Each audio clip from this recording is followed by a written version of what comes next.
दर्शकबिन नमस्कार सम्पूर्णमा मेरो युट्युब च्यानलमा स्वागत छ। आज कान्छी रिभ्यू लिएर आएको छु। सुरुदेखि अन्तिमसम्म हेर्नुहोला। उता गुन्डाहरू आएको हो थाहा पाएर कान्छीले चाहिँ पुरै उसको बुढालाई उठायो र बुढा बुढा बुढा उठाउनुहोस् न, उठ्नुहोस् भन्दै कुरा उठाउँछ र अनि के भयो हजुर त कतिचोटि निदाउनु भएको भन्छ। अनि के भयो र भन्छ उसको सागरले चाहिँ। अनि के थाहा पाउनु भएन भन्छ कान्छीले चाहिँ। निदाउनु भएन, किन नसुतेको, के भयो भन्छ। अनि हेर न बुढा के भयो, म यहाँ गएर निन्द्रामा पुरेको थिएन कि गडक गडक गऱ्यो। अनि जुत्ताको आवाज आइरहेको थियो। अनि त्यहाँदेखि फेरि रोकियो। अनि त्यहाँदेखिबाट मान्छे हेर्नु थियो। अनि यता झ्यालबाट ढोकाबाट यसो झ्यालबाट हेरेको, यसो कसले चाहिँ आयो कि पहिला आँखामा त देखेँ मैले त, अहिले त मैले जुरुक्कै हेरेको त ऊ त त्यो मान्छे त हरायो गयो ऊ त हो। अहिले त आँखा पनि छैन, झ्यालबाट गयो मान्छे। को होला बुढा, म त कस्तो टाउको दुख्यो भन्छ।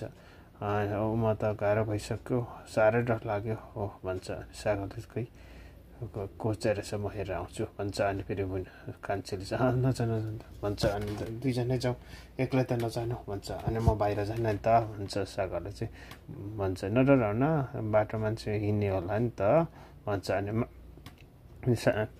फेरि कान्छीले चाहिँ त्यस्तो बाटो हिँड्ने मान्छेले त त्यसरी च्याउँछ त, त्यसरी आँखा आउँछ त भन्छ। अनि बुढा त्यो झ्यालमा त झ्यालमा त हेर्नै, बाहिर चाहिँ नजानु है भन्दै गर्छ।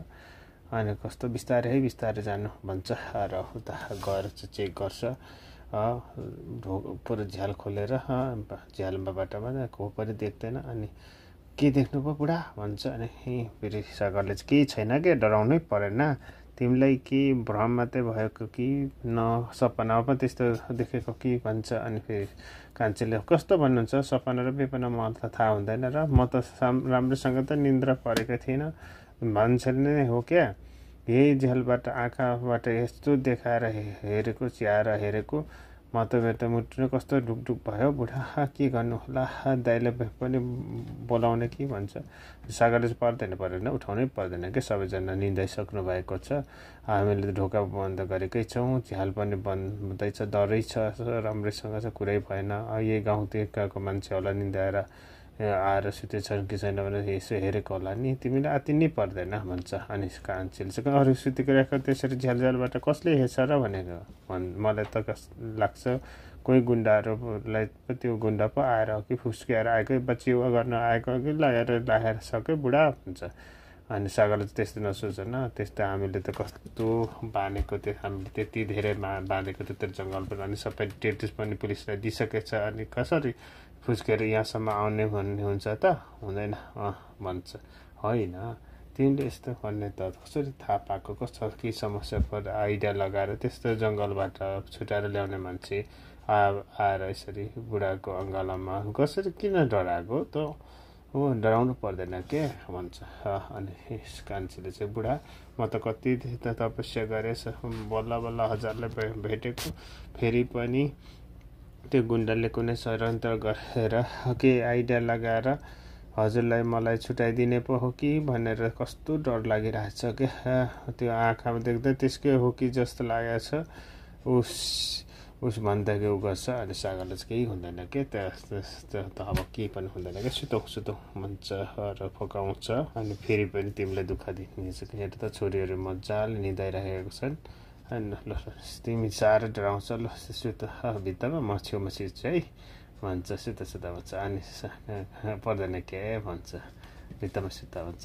बुढीको रक्षा गर्नु परेन मैले भन्छ। अनि कान्छीले चाहिँ पर्दैन डराउनु भन्छ।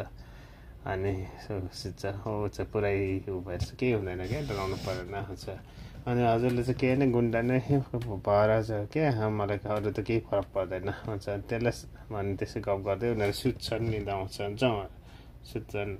त्यतिकैमा चाहिँ उता बिहानै भएर उठेको हुन्छन् र उसको आमा चाहिँ पुरा कसाङ बङ्गाएर पुरा बढारिराखेको हुन्छ। त्यतिकैमा चाहिँ कान्छी आएर चाहिँ कति निहुरिनु हुँदैन, धेरै निहुरिनु, कति बिहानै उठेको भन्छ आमा भनेर कान्छीले भन्छ। अनि त किन 2-4 दिन आउने मान्छेलाई किन म गरिहाल्छु नि छोरी त के पनि आराम गर त्यत्रो घुमेर आएको भन्छ। अनि फेरि कान्छेले चाहिँ त्यत्रो बढाउनै आउँदैन तपाईँलाई मात्रै आउँछ तपाईँले गर्नुपर्छ भन्ने छ र त्यति ठुली भएकै छ नातिनीलाई यसो बढाउनुपर्छ गर्नु गर्दैछु उठ घर सफा गर्नु सिकाउनु परेन सिकाउनु छैन कसैले गर्दैन मैले गर्ने हो भन्दै आफै गर्यो कसो भन्छ। अनि फेरि त्यसको आमाले कस्तो कुरा गर्छ छोरी अर्काको कुरा मात्रै बिगार्नु जानेछ कहिले 2-4 दिनको छ बारेर बानी बिग्रिन्छ मात्रै त्यत्रो सानो बागेरको कान्छाले कुचोला गरेर बस्छ त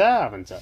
अनि कान्छीले चाहिँ सिकाउनु पर्छ नि त कान्छाले छोरा मान्छे हो त गर्नु पर्दैन जा अब भन्ने। अनि जाँगर नदिदी अनि तपाईँको बानी मलाई थाहा छैन र कान्छाले सिकाउनु पर्छ त्यो नातिनीले सिकाउनु परेन भन्छ।